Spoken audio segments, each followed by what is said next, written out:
budget, itatahi natin yung issue ng soberanya dahil yan din po ang gagawin nilang cover, pati dito daw sa kinakailangan maghanda ang ating sandatahang lakas. Bago tayo magpatuloy, kung hindi ka pa nakasubscribe sa ating channel, mag-subscribe na para sa ating future update. Nagsalita na nga si Attorney Vic Rodriguez sa bagong ganap ngayon sa ating bansa, kagaya na lamang ng napapabalitang pagbili ng gobyerno ng halos 20 fighter jets mula sa Amerika. Aniya, hindi raw ito ang solusyon sa mga nagaganap na problema ng bansa. Hindi umano makakain ng bawat mamamayan ang bawat bala na inilalabas ng mga fighter jets na ito. Dapat umano pagtuunan ng pamahalaan ang mga kagutuman at mga kakulangan sa trabaho at iba pang suliranin ng bansa. Inilalapit lang umano ng administrasyon ang mamamayan sa kapahamakan dahil sa pagpayag raw nitong bumili ng mga bagong kagamitang pandigma.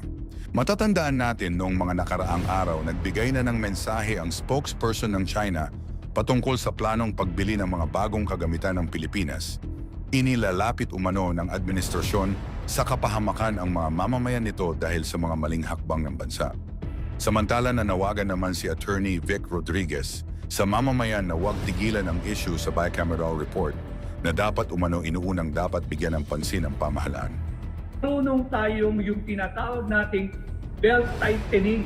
Kahit po nung tayo mga bata, pati po ang ating mga ninuno, tinuruan po sila na kapag maiksi ang kumot, kinakailangan tayo'y matutong mamaluktot. Yun po ang ibig sabihin, ang diwa at kahulugan ng belt tightening. Saan yan? Dapat nagsisimula sa ating mga Pilipino? Hindi po, sa ating gobyerno.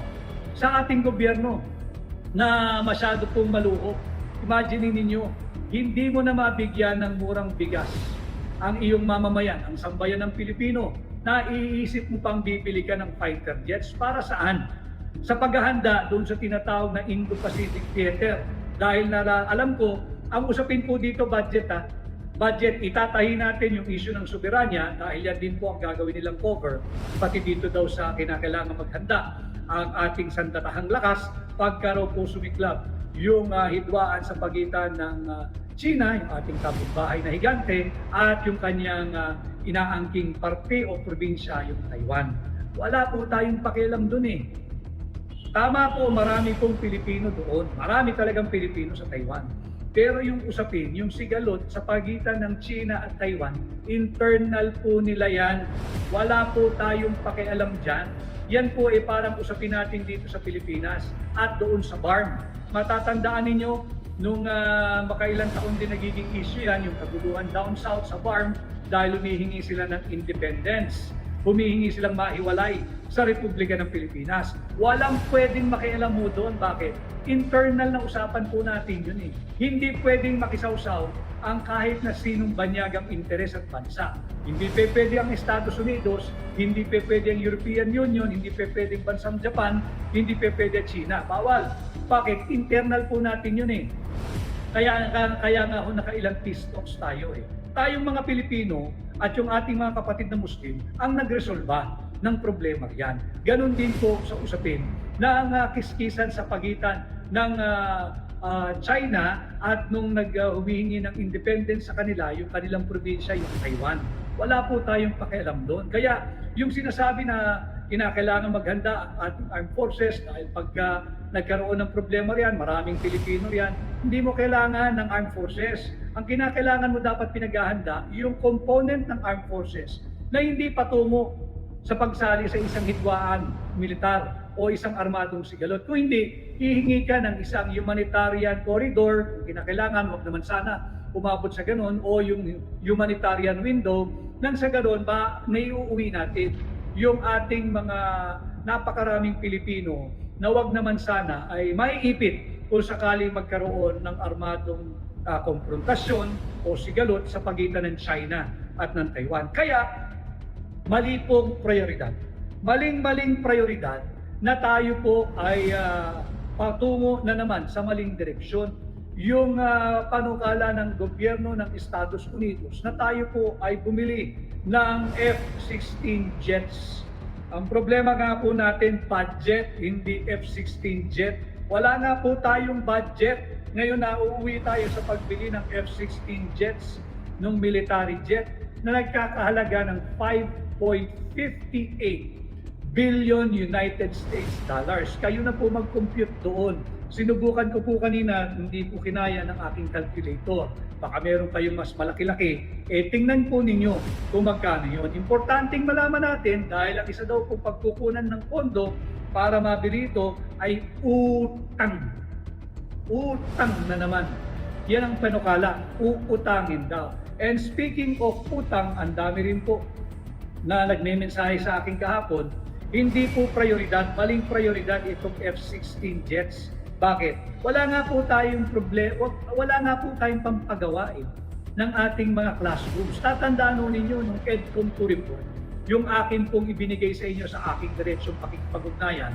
Binigyan ko kayo ng summary of the EDCOM 2 report, yung Congressional Commission on Education 2. At sabi nga po dyan, we have a shortage of 165,000 classrooms. 165,000 classrooms ang shortage.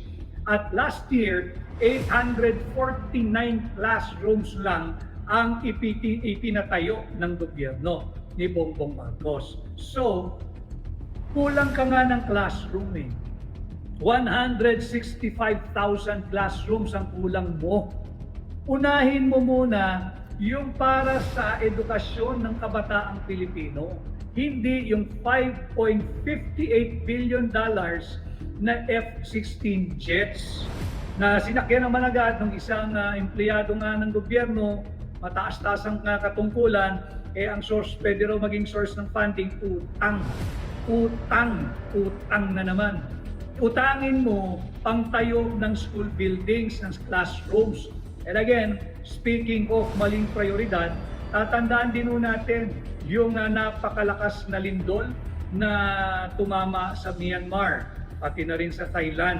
Alam mo ninyo, base din dito sa EDCOM 2 report, yung Congressional Commission on Education 2, sa 10 paaralan o 10 school buildings, 30% lamang dyan ang matibay at dapat ginagamit magpahanggang sa ngayon. So ibig sabihin, yung 30% ng 10 ay 3. Yun lamang ang pwede mong gamitin na safe. Yung 7 dyan, tagilid na ang tindig. Palakihin po natin. Kung merong 100 school buildings, ayon sa EDCOM 2 report, and having in mind the size of the earthquake that struck Myanmar and Thailand, napakalakas pong lindol yan. Ang sabi ng EDCOM 2 report, and the records can bear me out, nandyan po yan sa Kongreso kung makakakuha kayo ng kopya, of all the school buildings, 30% lamang po dyan ang ligtas. Ang dapat hanggang sa ngayon ay ginagamit ng mga mag-aaral sa public schools. Nakakatakot ito, considering or in the light of the earthquake that struck Myanmar and Thailand. Kung 100 ang ating school buildings, 30 lamang doon ang dapat daw ginagamit at ligtas gamitin. Yung 70, kinakailangan na ng agarang pagkukumpani o yung retrofitting. O di kaya, kinakailangan na talaga ng bagong pundasyon. Malaking bahagi po yun. Imagine ho ninyo, kung meron tayong pinagbabasiyang 100 school buildings, 70% niyan ay hindi na raw dapat gamitin sapagkat hindi naligtas. Kawawa naman yung ating mga kabataan na mag-aaral sa ating public school education system kung mapapahamak sila. And then, lalabas dito na ang issue po natin ay budget eh. Hindi naman yung military jet, hindi po yung F-16 jet. Yan po yung dapat nating pinag-uusapan, mahalagang usaping panlipunan na dapat tayong lahat ay kasali. Sapagkat maling-mali po yung justification ng United States Defense Security Cooperation Agency, US Defense Security Cooperation Agency.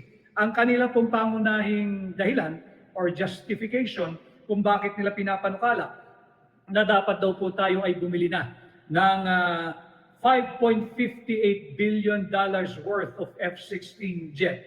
Kahit wala po tayong budget at yun ang ating pinag-uusapan pa rin hanggang ngayon. Sapagkat ito raw kung panukalang pagbili ay masusuportahan ang foreign policy at national security ng Estados Unidos. Yung foreign policy at national interest po nila, hindi foreign policy at national interest ng Pilipinas. Nakalagay po yan, inilathala sa online page ng CNN. At sinabi nila, pangalawa na lang, tsaka na lang nila tayo naisip.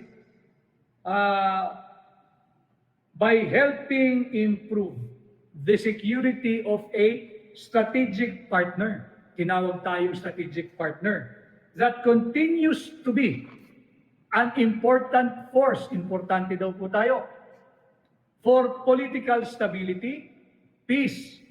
Bakit kinakailangan meron tayong gamit pang digma kung ang layunin ay kapayapaan and economic progress? Pag-usapan din natin itong economic progress. Diba? Dahil nga po tayo sa hakbang ng maiso, patuloy tayong nananawagan for transparency, accountability, peace, and security. Kaya po ito, hindi tayo sumasang-ayon dito dahil binanggit nila ang pangunahing layunin is to promote the foreign policy of the United States of America and the national interest of the United States of America, not of the Philippines, not of us, the Filipino people. Babanggitin po natin yung Article 2, Section 7. Matagal na po nating dinidiskurso ito, yung ating yung note to war dito sa hindi tayo dapat makisali diyan sa friction between China at Taiwan. Dahil nga po malinaw sa ating Article 2, Section 7, na ang ating pong foreign policy ay dapat independent foreign policy. Hindi dikta, hindi mando, hindi impluensya, hindi napagputusan tayo ng isang banyagang puwersa o isang banyagang estado. Hindi po dapat gano'n ang ating foreign policy. Pangalawa, Article 2, Section 8, magkasunod lang naman po yan sa ating saligang batas, that the Philippines pursues and adopts a policy of freedom from nuclear weapons. Malinaw po iyan nandyan nga po, di ba, yung Typhoon missile system ng United States of America na capable na lagpasan yung sinasabing pangdepensa daw ho natin sa ating exclusive economic zone. Yung exclusive economic zone, 200 nautical miles lang po yun Yung Typhoon missile, kaya pong umabot nun sa ating mga kapitbahay na bansa. So anong dinedepensahan natin? Depensa ba to o pang-upensa? At hindi nga po nararapat yan dahil malinaw sa ating Article 2, Section 8 na bawal po ang kahit na anong armas na may kapasidad magdala ng nuklear, yung armas na nuklear. At higit sa lahat, napapag-usapan na naman itong balikatan at paghahanda raw po sa isang pagsasanay na kung sakaling magkaroon na wag naman ng armadong sigalot sa pagitan ng China at Taiwan, ay handa raw po ang ating armed forces. Para ano? Hindi naman natin issue yung China at Taiwan, internal po sa kanila yan. Malinaw po sa ating saligang batas, Article 18, Section 25, bawal na bawal ang kahit na anong banyagang tropa o yung sundalo ba? Base militar, yung EDCA, base militar po yan kahit ano pang pag-uhunyang gawin nila. Base militar po yung EDCA. At bawal din ang kahit na anong military facility in any part of our country. So malinaw po, ito na naman ay nalalapastangan ng ating saligang batas. Tingnan po ninyo Article 2, Section 7, Article 2, Section 8, at Article 18, Section 25. Doon po yan lalapag sa transitory provision with reference to the end of the 1991 na military bases at yung tratado po na nagpapahintulot na magkaroon ng mga military establishment dito sa Pilipinas or military base. Bawal po yan. Ngayon, yung sinasabing ang gaganda nung pambubudol na tayo raw po ay important force, importanteng puwersa. Talaga, na ang layunin daw po nila for political stability. Talaga, napamigay nga, ipinamigay sadya yung dating Pangulo ng Republika ng Pilipinas, isang kapwa nating Pilipino na ang pangalan ay Rodrigo Duterte, sa kamay na naglalaway na banyaga dyan sa ICC, at economic progress. Pag-usapan natin economic progress. Economic progress nino? Ng Amerika o ng Pilipino? Ang dami hong nag-a-apply hanggang sa ngayon. Pagka nagsasalita sila, ang atin daw pong sundalo at sundalo nila ay lumaban, shoulder to shoulder, dugo ng Amerikano, at tayo nagsama, malalim ang ating kasaysayan. Kung ganun pala, simpleng-simpleng tanong, Bakit ang mga Pilipinong nag-a-apply ng United States visa ay kinakailangan magbayad? Bakit kinakailangan magbayad? Wala namang garansya na mabibigyan ng visa. Kaninong economic progress yan? Nasaan ang pagkakapantay-pantay ng Pilipino at Amerikano? Bakit ang mga Amerikano visa-free entry papunta sa Pilipinas? Asaan yung reciprocity? Nasaan yung pagiging pantay ng Pilipino at Amerikano? Bakit ang Pilipino tutungo sa Amerika, kinakailangan mag-apply ka ng visa, bayad agad? Bayad agad. Bakit ang Amerikano, labas-masok sa ating bansa, walang visa, walang pinagagastusan, at may full access sila, basta dala nila yung blue passport nila, yung kakulay po ng kanilang pasaporte, pwede po silang maglakbay papunta sa ating bansa. Bakit ang Pilipino kinakailangan mag-apply ng visa? Bakit to? Yun o yung ating sagutin bago tayo magpabudol muli. At pangalawa, yung sinasabi ko nga kanina, hindi rin pwedeng gamitin cover dito sa issue ng fighter jet at sadyang kinakalimutan yung budget. Babalikan po natin yan, hindi natin kakalimutan yung budget na yan. Pinamigay nga sa kamay na naglalaway na banyaga ang kapwa natin Pilipino na ang pangalan ay Rodrigo. Kilala nating lahat, Rodrigo Duterte. Ginawang mistulang alay. Huwag nating kalilimutan yan sapagkat bukod sa issue na mali ang prioridad, na issue ang budget, hindi ang fighter jet, ito po yung mga mahalagang usaping panlipunan na magiging gabay nating lahat, magiging gabay po ninyo sa pagpili ng ating mga bagong trabahante sa Senado, sa mababang kapulungan sa Kongreso, sa mga governor po natin, yung mga city mayor, municipal mayor, at yung mga provincial board members, city and municipal councilors. Sisantehin na natin. Huwag po niyong kalilimutan, Luzon, Visayas at Mindanao. Sisantihin na natin, huwag na nating bigyan ng muling pagkakataon lahat ng mga elitistang kongresista na pumirma sa huwad na impeachment laban kay Vice President Inday Sara Duterte. Sapagkat ang layunin lamang ng mga yan, nakawin ang sagradong mandato at tiwala na ibinigay ng 32 milyong Pilipino sa napili nilang kandidato noong 2022 na ang pangalan ay Inday Sara Duterte. Yan ho yung ating panawagan. Let us uphold, defend, and respect our Constitution. How?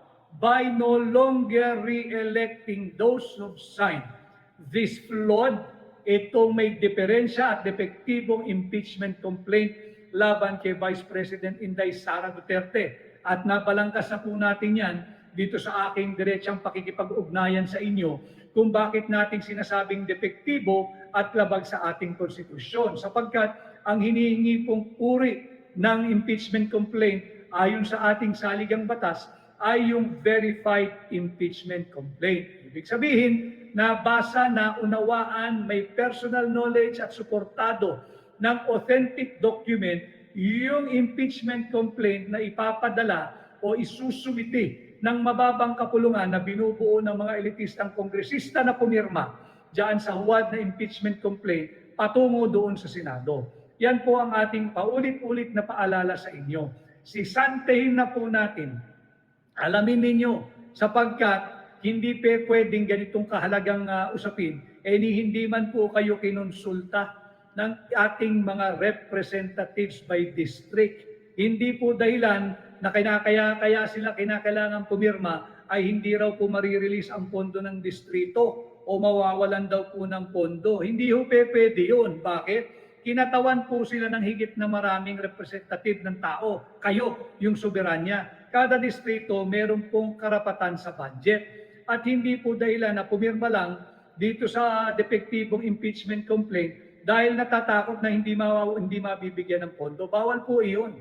Anong klaseng uri tayo ng gobyerno? Bayad lang tayo ng bayad ng buwis. Pero salat tayo sa tamang representasyon pagdating sa Kongreso. Mahirap pong sundin yung parang itinutulak nilang direksyon na mas mainam pang huwag tayo magbayad ng buwis. Ganun ba? Dahil wala naman tayong proper representation sa Kongreso. Kaya wag po tayo magpapabudol. Kung ang sasabihin naman nila na kinakailangan nilang sumunod sa desisyon o naging pasya ng kanilang partido, yan ay taasang pangbubudol. Bakit kanyo? Bakit ho ba naging kongresista yung ating mga kongresista kada distrito?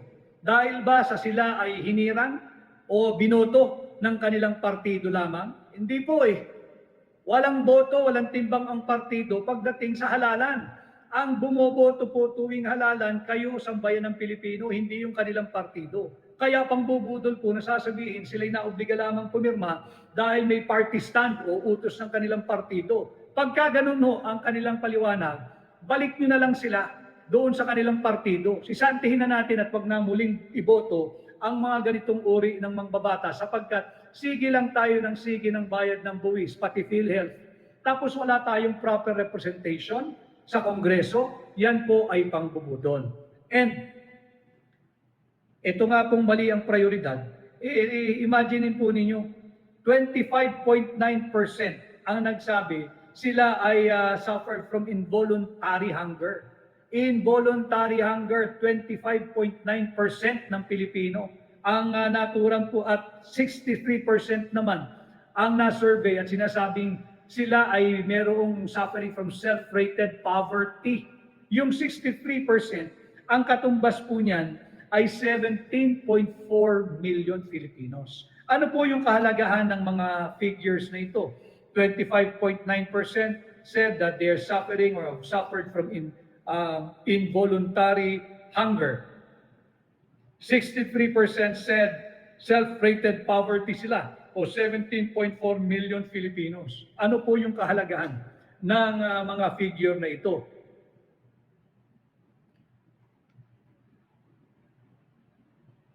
Ang kahalagahan po nito, naiisip pa ngayon, nabibili tayo ng 5.58 billion United States dollars worth of fighter jets.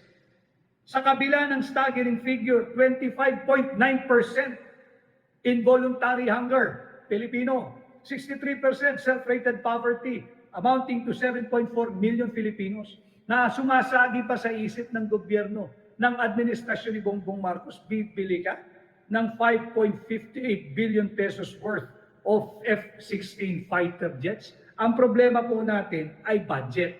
At yung budget na yan, mahalaga pong pinag-uusapan nating patuloy. Ang dami yung nag-mensahe sa akin kahapon, hindi lang tayo nakapagkaroon ng ganitong pagla-live. Habang may oras pa mag-entertain po tayo ng mga gustong mag-live sa atin. Pakita ko lang din po uli itong aking ipinakita sa inyo. Yung budget ho, napakahalagang usapan. Nagkaroon po ng oral argument kahapon doon sa Korte Suprema. Hindi pa yun yung ating kinaso for the declaration of invalidity and unconstitutionality of the 2025 budget. Ang dininig po kahapon ay yung tungkol sa PhilHealth. At malinaw naman po lumalabas doon yung ating sinasabi na hindi dapat pakialaman ang PhilHealth funds. Hindi dapat yan kinuha ng national government last year. Remember, 89.9 billion pesos ang kukunin ng national government ng administrasyon ni Bongbong Marcos mula sa PhilHealth. At better late than never, late lumabas yung PRO, nahatakan na yung PhilHealth ng 60 billion pesos, may natitira pa sanang 89.9, natigil po yun. Pero lumalabas sa pagdinig, yung ating pong matagal na rin dinidiskurso rito, yung Article 6, Section 29, Subparagraph 3 ng ating saligang batas. Na yung mga pera po na nalikom sa pamamagitan ng buwis, na nagmumula sa isang specific at special purpose, kagaya nga po nung sa sin tax law, yung batas na nagbubuwis doon sa mga inumin o bagay na masama sa ating kalusugan, kagaya ng sigarilyo, tabako, alak at matatamis na inumin. Yan po yung source of funding, 80% po na nakolekta dyan, ay dapat pangpondo lamang exclusively to the exclusion of all other programs. Ang program ng gobyerno, yan ay para lang pondohan yung tinatawag nating Universal Healthcare Law. Kasama po dyan yung PhilHealth. Sapagkat yan pong perang yan ay tinatawag na special fund. Tinuturing po yan special fund at maaari mo lamang gamitin para pondohan yung partikular na bagay o gawain o batas kung bakit ito ay sadyang kinolekta. At yan nga po ay yung pangbayad sa Universal Healthcare Law natin, yung mga gastusin dyan, kasama na yung PhilHealth. At kahit po as pointed out by Supreme Court Justice, Associate Justice Kagiwa, na sinabi nga niya na kahit ito pa ay dumaan sa GAA, hindi magbabago ang anyo niyan. Hindi mo pwedeng imenos, hindi mo pwedeng baguhin, hindi mo pwedeng gamitin pa rin kahit saan yang perang yan, maliban na lamang pang pondo sa doon sa mga nasasakupan ng Universal Healthcare Act or Law. Kabahagi po dyan yung PhilHealth. Sumagot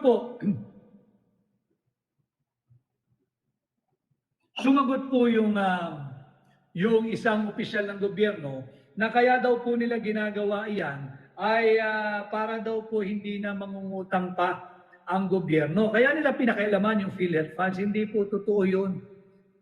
Diniskurso din po natin noong isang araw na talagang higit na naman ang uutangin ng gobyerno dahil yung mga foreign assisted projects na yun po ay obligasyon na natin dahil nakapagpirmahan na po tayo, may kontrata po yan eh. Whether bangko o financial institution o gobyerno ng ibang bansa, nakipagpirmahan po tayo dyan, may counterpart po sila dyan.